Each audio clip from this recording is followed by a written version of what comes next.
समाज के लिए क्या करूँ।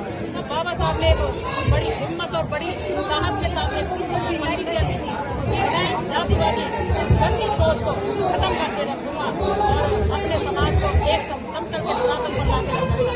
और बाबा साहब ने अपने उस प्रण को, उस प्रतिज्ञा को भारत में संविधान बना करके सबको समतामूलक समाज दे करके उस प्रतिज्ञा को बाबा साहब ने पूरा किया। लेकिन आज भी हमारा समाज भिन्न भिन्न टुकड़ों में बटा हुआ है, भिन्न भिन्न बातों में चल रहा है। तो ये जो है गलत बात है। हमारे समाज के लोगों को सोचना चाहिए। अरे वो महापुरुष कहाँ आज अपने छोटे छोटे आज अपने पेट को भरने के जानवर भी करता है। हाँ पहुँचिए हम जंगल भूमि पे मम्मी का इंटरव्यू चल रहा है। 1% पैसा भी अगर समाज में लगाना शुरू कर दें ठीक है, तो ये समाज ठीक है बाद में करते हैं। लेकिन हमारा समाज देने की नियत रखता है, देने की नियत नहीं रखता है। इसीलिए हमारा समाज आज पीछे है। आज एक मनुवादी आकर के हमारे 100 लोगों को कैप्टन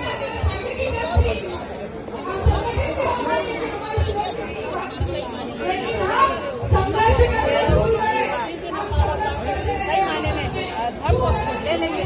उस दिन सही मायने में ये जो मनुवादी है ये हमारे 24 अप्रैल 1948 को बाबा साहब ने लखनऊ के मैदान में कहा था, मैं मेरे समाज के लोगों, अगर मुझे ये पता होता कि मेरी एक सम्मेलन में 5 लाख लोग इकट्ठा हुए थे, तो बाबा साहब ने कहा था अगर मुझे ये पता होता कि मेरे साथ इतनी जनता है तो मैं गांधी से कभी भी पुनः व्यक्त नहीं करता, कभी वो समझौता नहीं करता। और गोविंद वल्लभ पंत जैसे जो उन दिनों सीएम था यूपी का, गोविंद वल्लभ पंत जैसे तुम्हारे जूते के फीते खोलने में शान समझेंगे।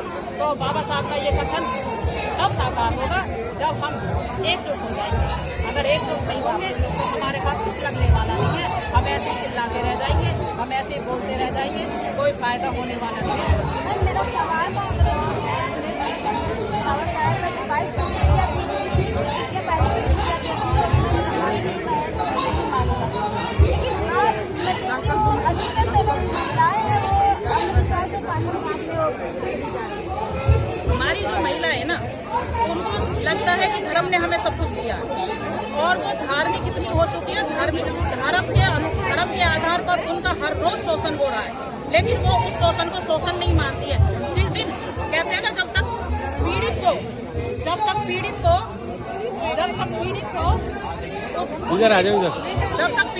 उसकी पीड़ा का एहसास न करा जाए तब तक वो अपनी पीड़ा को समझता नहीं है। तो हमारे जो समाज है इसे अपनी पीड़ा का पता ही नहीं है, तो इसलिए ये पिछड़ रहे हैं। ये इसका मेन कारण है। बाबा साहब ने जो पुस्तक का दहन किए थे, बाबा साहब ने मनुस्मृति का दहन किया था 25 दिसंबर 1927 को पहाड़ के तालाब के पास किया था। क्रांति भूमि इस जगह को कहते हैं। मैं वहाँ पर 2 बार गई हुई हूँ क्रांति भूमि पे, और अब तो वहाँ पे एक अच्छा चबूतरा भी बना दिया। बाबा साहब की बहुत अच्छी फोटो भी लगा दी है, प्रतिमा भी लगा दी है। तो बाबा साहब ने जो मनुस्मृति को जलाया था, बाबा साहब ने 1927 में मनुस्मृति को इसलिए जलाया था ताकि हमारे समाज के लोगों को ये एहसास हो जाए कि ये किताब हमारे काम की नहीं है। बाबा साहब ने उसे उसी दिन कंडम कर दिया था, जीरो कर दिया था।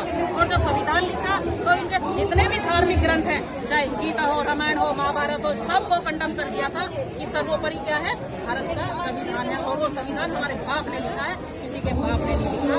इसलिए बाबा साहब डॉक्टर अम्बेडकर की, मैं कहूँ देश तो ऋणी है ही है, खास तौर पर महिलाएं ऋणी है, क्योंकि महिलाओं को अगर आजादी दी है तो बाबा साहब डॉक्टर अम्बेडकर ने दी है और किसी के बाप ने नहीं दी है।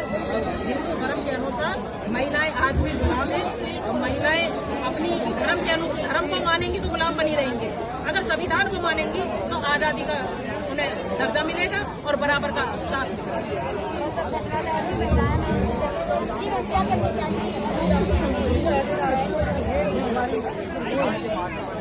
आप पहली बार आए हो तो यहाँ पर लेवा के आती है, क्या लेके आएंगे ये दिखाने के लिए आई पहली बार आए कि हमारे बाबा साहब का काम कैसा है। हाँ, मैंने रात बताई।